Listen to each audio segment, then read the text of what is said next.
98 é capas. Capas, uma capa. Interessante, antes de iniciarmos, que ele está após amas o bastante, a pergunta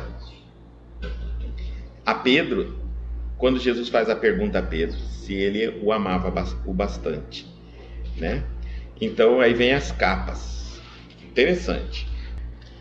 O Evangelho de Marcos apresenta interessante notícia sobre a cura de Bartimeu, ou cego de Jericó, mostrando para nós que os dois eram o mesmo. Às vezes a gente encontra o título cura de Bartimeu e às vezes a gente encontra a cura do cego de Jericó.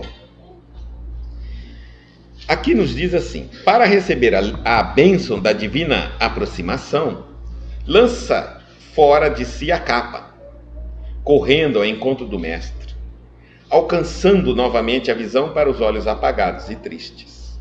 Então aqui nós vamos vê-lo, um homem que era cego, mas e passa a ver após um encontro com Jesus. Jesus o cura, né? Mas nós vamos ver que ele fala assim: alcançando novamente a visão dos olhos apagados e tristes. Então havia algo emocional, psicológico, espiritual que o cegava, né? Lógico que não estamos dizendo que a cegueira não existia, que esse homem cego não existia. Ele estava cego. Mas lembremos que toda enfermidade vem do espírito, né? Então, ele poderia estar cego. Mas por que cego? Qual é essa? Aqui já diz assim: há uma tristeza muito grande nele, tá? Muitas vezes nós nos afundamos em uma tristeza, num desconsolo muito grande, numa desesperança e nos tornamos cegos diante dos acontecimentos. Então ele diz assim: não residirá nesse ato precioso símbolo, quer dizer, puxa, será que aqui não tem um grande ensinamento?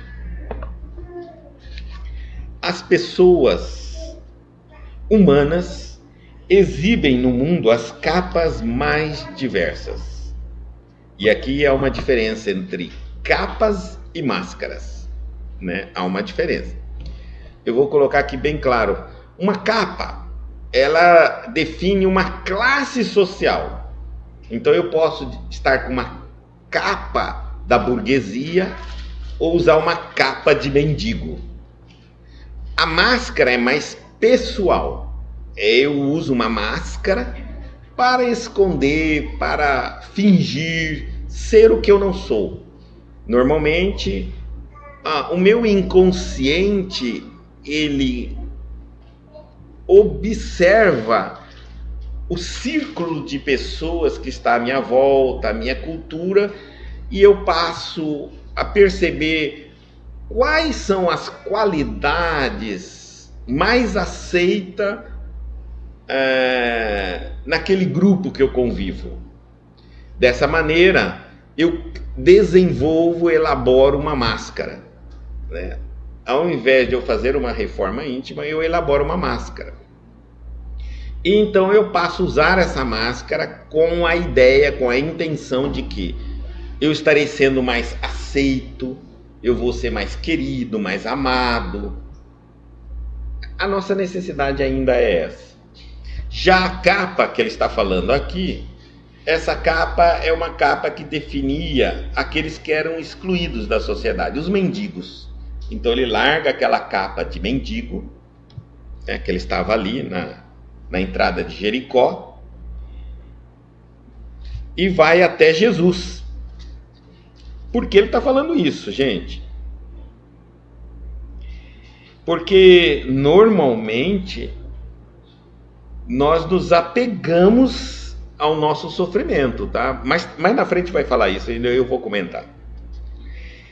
E aqui ele só está explicando aqui o que é essa capa. Existem mantos de rei, da nobreza, da burguesia, né? A gente vê no passado, principalmente, só pela capa você sabia que classe social era a pessoa. E existe a capa de mendigo, que é aquelas rasgadas, feita até com papelão, alguns usam, e vai indo. Há muitos amigos do crime que dão preferência às capas de santos. E aí, às vezes, a gente vê pessoas vestindo as capas honrosas que definiam, ou até hoje definem, dependendo da religião, santidade, nobreza, moral, mas às vezes tem comportamentos fora do público, nada moral e nada ético. Como nós dizemos, é um pedaço de pano, né? Sempre está dizendo que todo e qualquer subterfúgio que eu utilizo, medalha, talismã, pulseira, colar, roupa, vestimenta, tudo pode ser adquirido com dinheiro. Se pudesse ser adquirido apenas pela moral da pessoa, pela ética da pessoa, aí sim. Aí se alguém estivesse utilizando aquilo, realmente era alguém moralizado, alguém ético, alguém bom. Mas como pode ser adquirido em qualquer lugar via condições financeiras, então eu posso comprar a capa que eu quiser, mandar fazer a capa que eu quiser, e no entanto não ter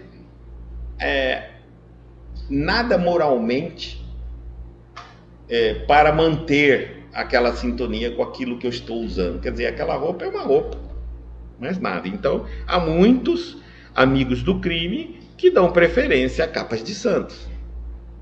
Tá? Raro os que não colam ao rosto a máscara da própria conveniência. Como a gente falou, aqui ele já está mostrando a diferença entre a capa e a máscara. A capa é para definir uma classe social, um grupo que eu represento, né? Já a máscara, eu utilizo muito a conveniência. Eu observo muito e começo a fazer aquele jogo, né? Aquela manipulação. Nesse grupo eu sou mais aceito se eu falar duro, então eu vou falar duro. Naquele lá, se eu falar mole, então eu vou falar mole. Nesse aqui, se eu sorrir, então eu vou sorrir. Então, às vezes, eu carrego diversas máscaras. Essas pessoas, nós chamamos elas de políticas. Não é política da política. É política, são pessoas que se comportam como o público espera. Público que aqui nós estamos falando, pode ser minha família, pode ser meus amigos, pode ser meu local de trabalho, pode ser o local da religião. Eu estou carregando diversas máscaras, né? Eu só sou eu mesmo quando eu estou sozinho em casa comigo mesmo. Alega-se que... Porque agora ele vai dizer o que essas pessoas, normalmente os cristãos, alegam quando carregam diversas máscaras ou diversas capas. Alega-se que a luta humana permanece repleta de requisições variadas.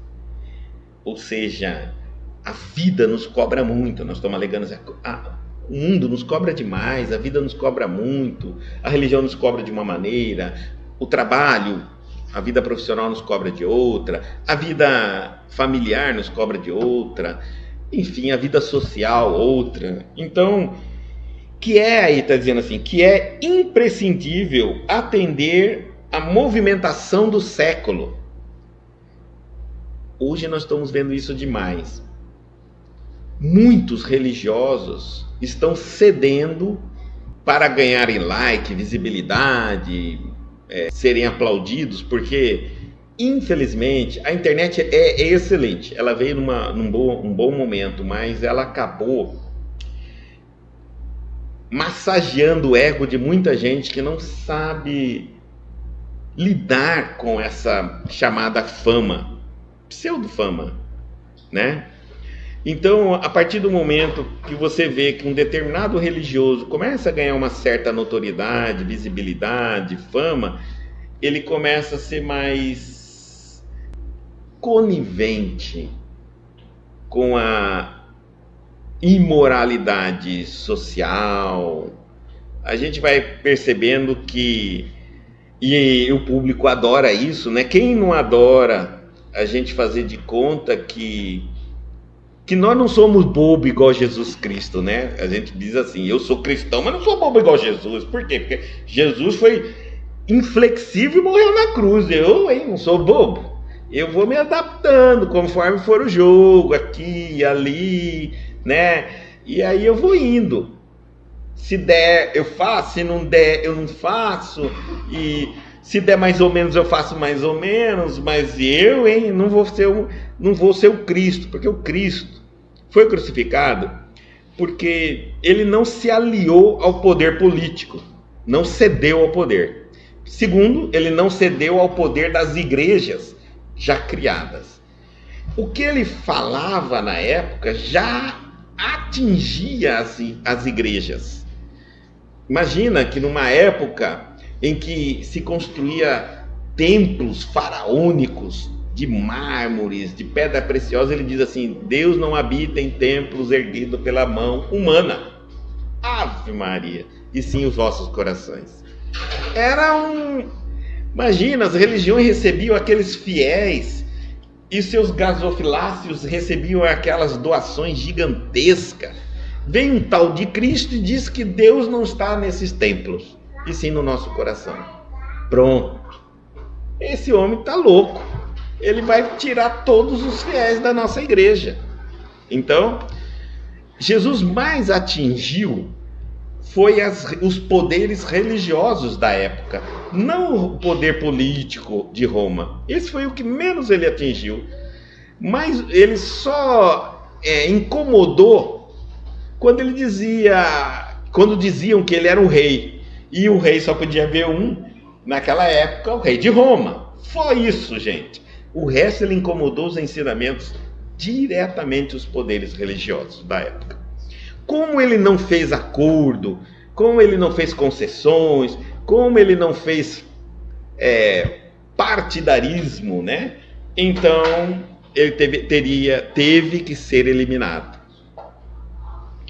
Bom, mas o que nós estamos assistindo hoje é muitos religiosos fazendo esses acordos. O que Jesus não fez, eles fizeram.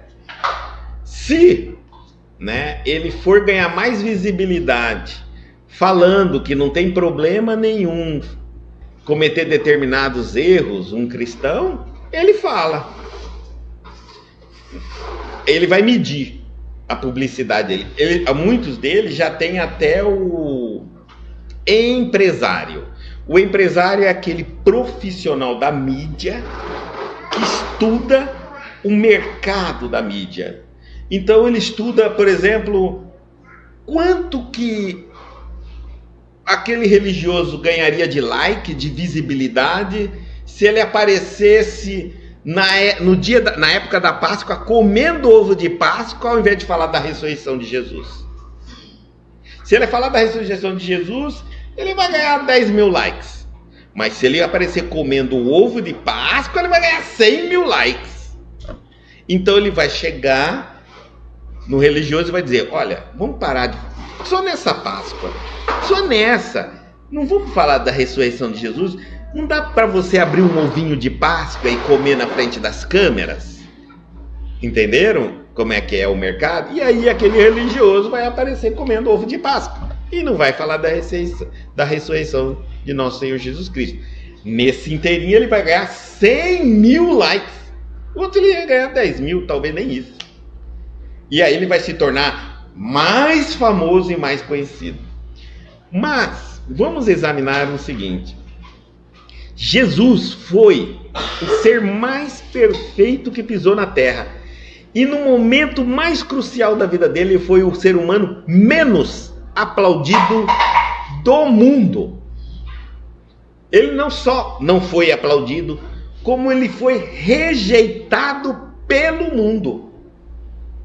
A ponto de ninguém querer nem dizer que o conhecia. Tá certo?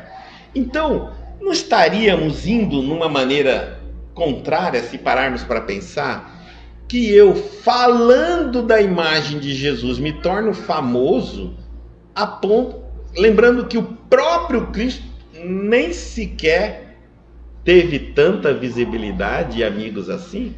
É meio contraproducente, meio estranho essa posição no mundo como ele é atualmente. Então, se o religioso parar para pensar, é fácil ele saber se ele está indo no caminho cristão.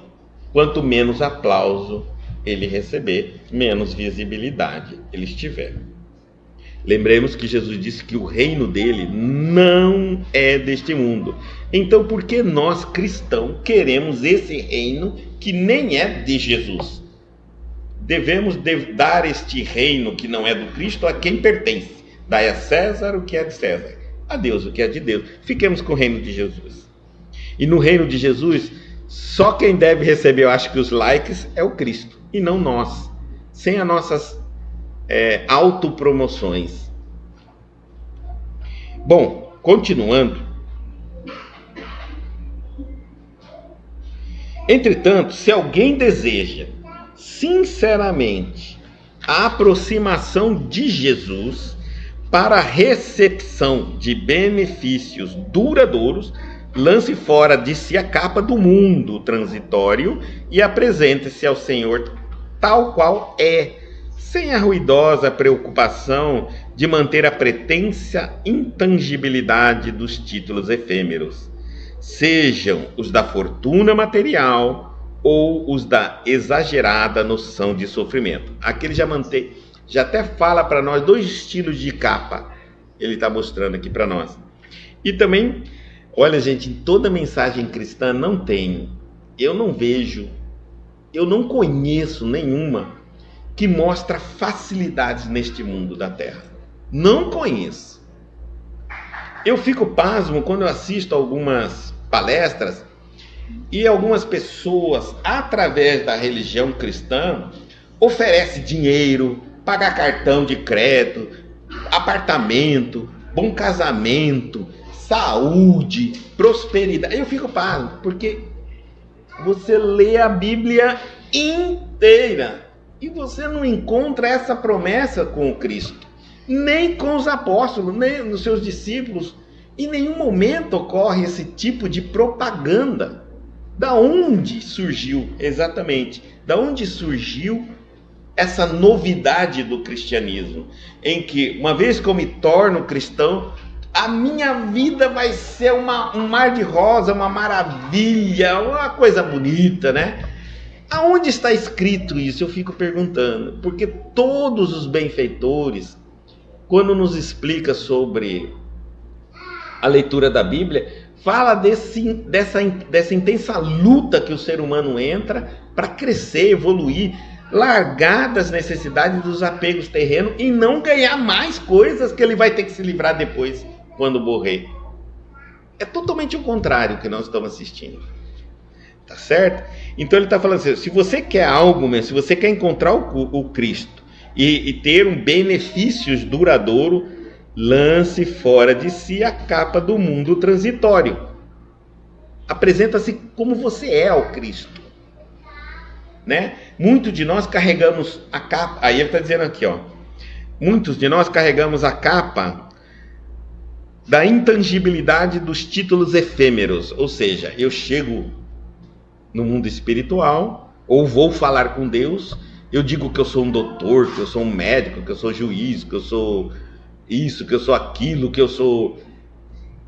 que esses títulos terrenos realmente pode dizer alguma coisa ao Cristo?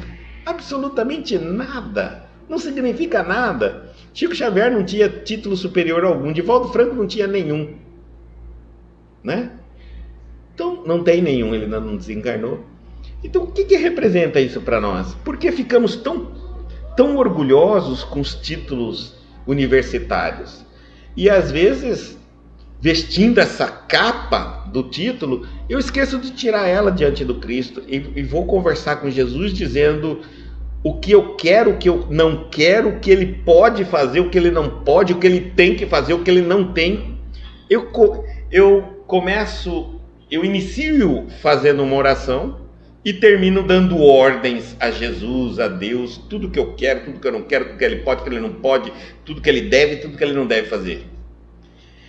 Mas também existe uma outra capa, aí ele fala da fortuna material, mas existe uma capa que ele chama aqui, exagerada noção de sofrimento.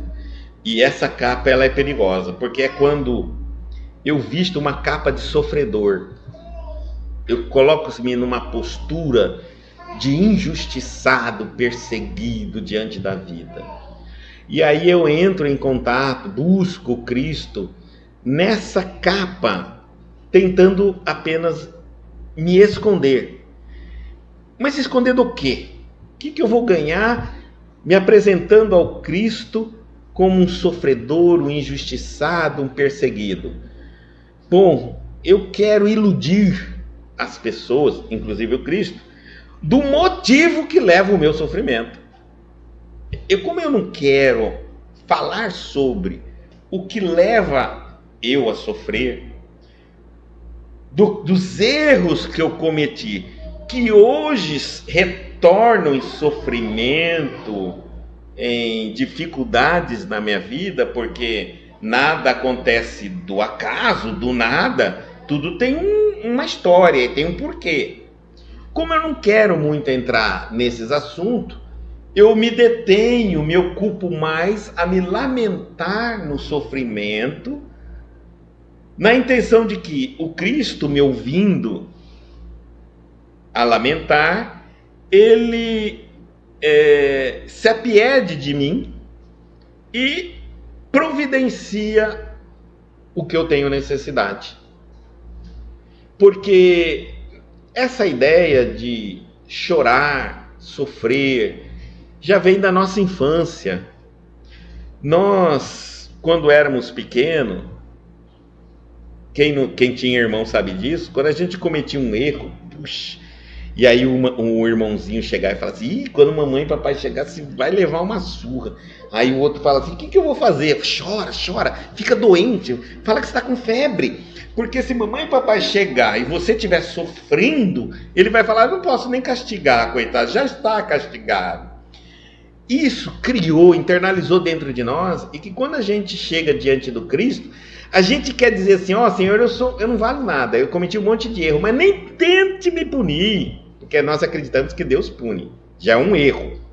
Deus não pune, Deus ama. Então, olha, Senhor, não tenta me punir, porque eu já estou sofrendo demais. Aí ele começa a contar todos os erros que ele já está sofrendo. A intenção é que Deus fala, coitado, você já sofre demais, está perdoado, não vou te castigar. Como Deus não castiga e não pune, nunca, eu começo a me lamentar do erro, lamentar. Daqui a pouco eu me convenço das minhas próprias lamentações, e aí eu vou descendo um abismo, um buraco de autopiedade. Quando eu chego lá no fundo, eu percebo que eu estou em depressão, querendo tentar suicídio, desiludido da vida, com raiva de Deus, e percebo que ninguém foi me salvar. Aí eu estou lá num buraco, naquela escuridão, longe de tudo que é possível de luz, de bom conselho, de bons amigos, do amor, sozinho. E agora eu vou ter que fazer um caminho, um retorno de toda a descida que eu fiz sozinho. É aí que muitos se revoltam. Então tomem cuidado que o sofrimento, a lamentação é uma cilada. Ela é uma armadilha que a gente começa a entrar. No início parece bom, porque logo no começo as pessoas têm piedade, fala, coitado, ajuda, mas depois de um certo tempo as pessoas vão começando a deixar a gente de lado, fugir da gente, não querer mais nos ouvir, e quando eu assusto eu estou sozinho num buraco bem fundo, cheio de desilusão, de amargura, de tristeza, de lamentação. E agora? Agora eu vou ter que sair de lá sozinho. E olha, gente, descer é muito fácil, mas subir nesses buracos cheio de lama, escorregadia, da vaidade, do ego, das fantasias que a gente cria para sofrer no mundo, é duro sair dela. Às vezes é necessário, aí sim, pedir ajuda de profissionais especializados para nos tirar desse buraco que nós mesmos vamos nos colocando. Portanto, quando for diante do Cristo, não coloque a capa da auto-vitimização. Não permita isso. Você é filho de Deus, você é um ser perfectível. Não é perfeito ainda, mas sede perfeito. Cristo falou, o teu Pai é perfeito. A lamentação ela vem como uma rejeição, uma revolta. Eu estou reclamando contra o retorno e as consequências das minhas atitudes. Eu não quero aceitar, não concordo, digo que muitas vezes não lembro porque estou passando por aquilo. Bom, e então eu começo a me lamentar. Eu quero que ou alguém me explique, ou alguém se convença através da minha lamentação que eu não mereço passar por aquilo que eu estou passando. Como nenhum dos dois acontece, né? Então, não vai dar. Também utilizo isso quando eu vejo as consequências da minha atitude, mas não quero aceitar que eu sou culpada e eu quero jogar a culpa nos outros. Então eu começo a lamentar. Neste mundo, nós temos uma teoria. Quem chora mais, mama mais. E nós mesmos, pais, fazemos isso na nossa educação. O filho que mais lamenta dos outros é o coitadinho, né? Às vezes os pais mesmo, nós esquecemos de averiguar as situações. Por quê? Porque o fulano tá brigando com o ciclano. Mas o ciclano não reclama de mim, para mim. Não reclama da briga, não reclama de nada. Mas o outro vive me esperando no portão quando eu chego. Papai, o fulano me bateu. Papai, o fulano olhou torto para mim. Papai, o fulano não quer falar comigo. E o outro não reclama de nada, não fala nada, não cobra nada. Então o pai diz: coitado, meu filho, por que você que não reclama para mim persegue tanto seu irmão?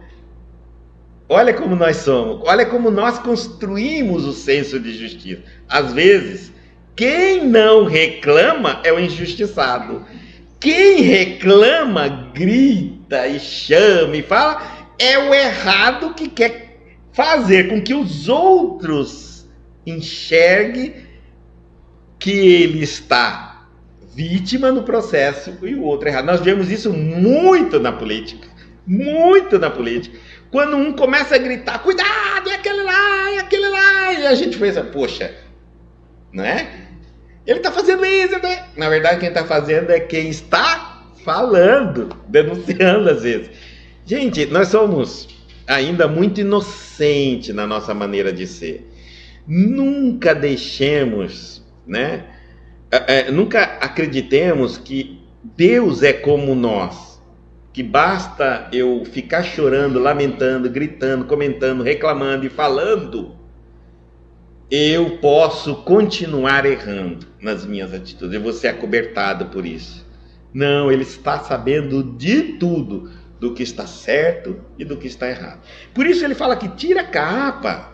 Não adianta você vestir uma capa de pretenso sofredor. Não vai adiantar. Tira a capa. Vamos aparecer aí, ó, a manutenção de falsas aparências diante do Cristo ou de seus mensageiros complica a situação de quem necessita. Por quê? Porque imagina que eu sou o errado, eu sou a parte errada da situação. Eu cometi um erro e aí vem as circunstâncias, o resultado, as consequências.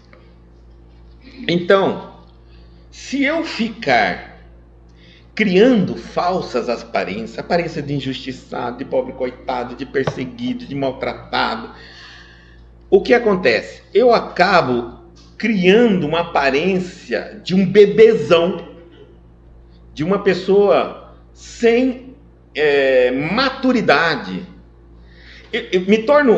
Crio uma aparência tão imatura que a pessoa que deve auxiliar você, ajudar você, ensinar você, vai dizer, nossa, isso daí ainda está longe de começar a aprender. É um bebezão, tem que crescer mais.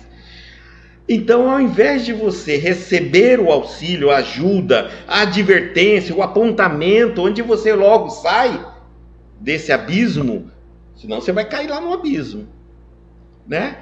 A pessoa que tem a pretensão de te ajudar vai falar assim, "Ixi, nem adianta começar auxílio aqui, está muito longe disso." Outra coisa também vai dificultar, que às vezes eu lamentando para alguém que não compreende isso que eu estou falando, que não tem esse tato de lidar com pessoas, a gente tem bastante na sociedade assim. Quem lamenta está ganhando, quem chegar aqui lamentando, chorando, gritando, está ganhando, está certo, né? E às vezes então eu apoio aquela lamentação. Ao invés de eu ouvir a lamentação e analisar, buscar os fatos, a verdade, para depois me posicionar, eu acabo abraçando aquela pessoa e falo, ah, coitada, agora eu tô com pena de você mesmo.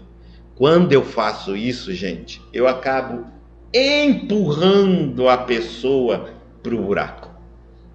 Porque às vezes ela me procurou para ver se eu posso dar a ela uma outra visão dos fatos, né? Às vezes ela veio reclamando para mim, ela chega e fala assim, olha, fulano está me perseguindo, Beltrano está acontecendo isso, ou então eu não estou conseguindo caminhar na minha vida, isso e aquilo. Ela está esperando assim, eu vou ouvir uma outra versão. Quem sabe, né, eu consiga enfrentar essa situação de pé. E ela conta para a pessoa errada, a pessoa abraça, ela fala, coitado de você, você é injustiçado. Meu Deus do céu, se eu fosse Deus, não faria isso com você. E nesse instante, eu ao invés de ouvir uma palavra que me ajudaria a sair do buraco, aquela pessoa vem e acabou de me empurrar para dentro do buraco. Porque agora eu passo a pensar assim, até o fulano me apoia, até o Beltrano falou isso para mim, quantas pessoas estão pesando em cima daquela opinião que ela tem, e ela está equivocada, né? Então atrapalha muito, por isso que ele está falando assim, complica a sua situação. Se você encontrasse alguém que te falasse a verdade, você fosse lá lamentar para a pessoa, reclamar para a pessoa, falar, tá passando isso, tá? Bom, vamos ver a parte que lhe cabe. Qual é a sua parte neste erro, nessa ação, né? Porque a parte do outro a gente não tem, a parte que em relação ao mundo a gente não tem como interferir. Vamos ver a sua, o que você pode melhorar para buscar retorno, consequências diferentes das que você já está buscando atualmente. E aí sim você está ajudando a pessoa, porque você está freando a auto-vitimização, freia a pessoa, fala, para de ficar sofrendo, para de achar que é perseguição, para de achar que é isso. Vamos refletir quais são suas atitudes atualmente que está gerando padrões de consequências que você não gosta. Ah, se você fizesse isso, você estaria dando a mão para aquela pessoa não entrar no abismo. Nada, ele está dizendo agora, continuando a lição, nada peças ao Senhor com exigências ou alegações descabidas.